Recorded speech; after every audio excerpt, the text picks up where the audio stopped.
Assalamualaikum warahmatullahi wabarakatuh. Perkenalkan, nama saya Saharania Retsa dengan NIM 2013536, Prodi Manajemen Perhotelan. Baiklah, di sini saya akan menjelaskan bagaimana Pancasila menjadi dasar negara Republik Indonesia dengan menggali sumber yuridis, historis, sosiologis, dan politis tentang Pancasila sebagai dasar negara. Yang pertama, sumber yuridis Pancasila sebagai dasar negara. Secara yuridis ketatanegaraan, Pancasila merupakan dasar negara Republik Indonesia sebagaimana terdapat pada pembukaan Undang-Undang Dasar Negara Republik Indonesia tahun 1945, yang kelahirannya ditempa dalam proses kebangsaan Indonesia melalui Undang-Undang Dasar Negara Republik Indonesia tahun 1945 sebagai payung hukum. Pancasila perlu diaktualisasikan agar dalam praktik berdemokrasinya tidak kehilangan arah dan dapat meredam konflik yang tidak produktif. Selain itu, juga ditegaskan dalam Undang-Undang Nomor 12 Tahun 2011 tentang pembentukan perundang-undangan bahwa Pancasila merupakan sumber dari segala sumber hukum negara. Penempatan Pancasila sebagai sumber dari segala sumber hukum negara yaitu sesuai dengan pembukaan Undang-Undang Dasar Negara Republik Indonesia tahun 1945 bahwa Pancasila ditempatkan sebagai dasar dan ideologi negara serta sekaligus dasar filosofis bangsa dan negara sehingga setiap materi muatan peraturan perundang-undangan tidak boleh bertentangan dengan nilai-nilai yang terkandung dalam Pancasila.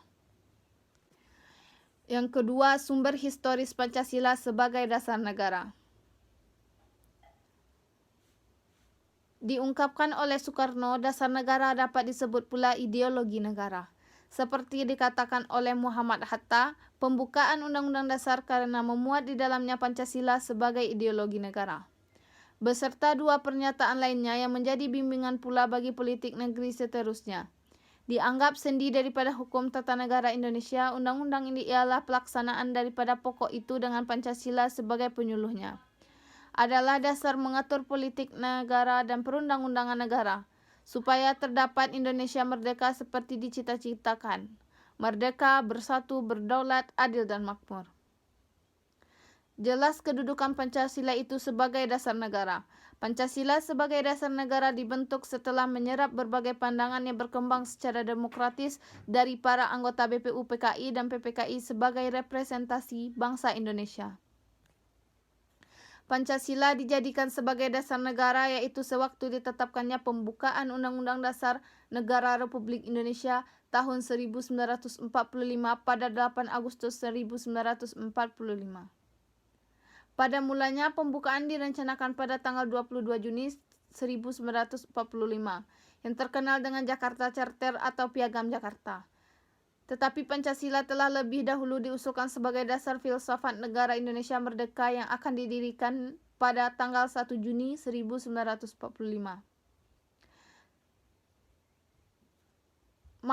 Mahfud MD menyatakan bahwa berdasarkan penjelajahan historis diketahui bahwa Pancasila yang berlaku sekarang merupakan hasil karya bersama dari berbagai aliran politik yang ada di BPU PKI.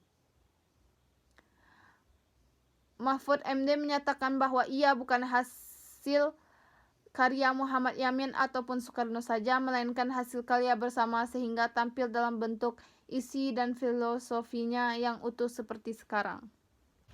Yang ketiga, sumber sosiologis Pancasila sebagai dasar negara. Pokok-pokok moralitas dan haluan kebangsaan kenegaraan menurut alam Pancasila sebagai berikut. Yang pertama, nilai-nilai ketuhanan, religiusitas sebagai sumber etika dan spiritualitas yang bersifat vertikal transendental dianggap penting sebagai fundamental etika kehidupan bernegara. Yang kedua, nilai-nilai kemanusiaan universal yang bersumber dari hukum Tuhan, hukum alam dan sifat-sifat sosial, bersifat horizontal dianggap penting sebagai fundamental etika politik. Kehidupan bernegara dalam pergaulan dunia. Yang ketiga, nilai-nilai etis kemanusiaan harus mengakar kuat dalam lingkaran pergaulan kebangsaan yang lebih dekat sebelum menjangkau pergaulan dunia yang lebih jauh. Yang keempat, nilai ketuhanan, nilai kemanusiaan, dan nilai serta cita-cita kebangsaan itu dalam aktualisasinya harus menjunjung tinggi kedaulatan rakyat yang dipimpin oleh hikmat kebijaksanaan. Yang kelima, nilai ketuhanan, nilai kemanusiaan, nilai dan cita kebangsaan, serta demokrasi permusyawaratan itu memperoleh artinya sejauh dalam mewujudkan keadilan sosial. Yang keempat, sumber politis Pancasila sebagai dasar negara. Dalam pasal 1 ayat 2 dan di dalam pasal 36A JO pasal 1 ayat 2 Undang-Undang 1945 terkandung makna bahwa Pancasila menjelma menjadi asas dalam sistem demokrasi konstitusional. Pancasila menjadi landasan etik dalam kehidupan politik bangsa Indonesia. Selain itu, bagi warga negara yang berkiprah dalam suprastruktur politik, sektor pemerintah, yaitu lembaga-lembaga negara dan lembaga-lembaga pemerintahan, baik di pusat maupun di daerah. Bagi setiap warga negara yang berkiprah dalam infrastruktur politik, sektor masyarakat seperti organisasi kemasyarakatan, partai politik, dan media massa, maka Pancasila menjadi kaidah penuntun dalam setiap aktivitas sosial politiknya. Pada gilirannya, sektor pemerintah akan menghasilkan output politik berupa kebijakan yang memihak kepentingan rakyat dan diimplementasikan secara bertanggung jawab di bawah kontrol infrastruktur politik. Dengan demikian diharapkan akan terwujud clean government dan good governance demi terwujudnya masyarakat yang adil dalam kemakmuran dan masyarakat yang makmur dalam keadilan. Sekian penjelasan saya tentang bagaimana Pancasila menjadi dasar negara Republik Indonesia. Sekian, terima kasih. Assalamualaikum warahmatullahi wabarakatuh.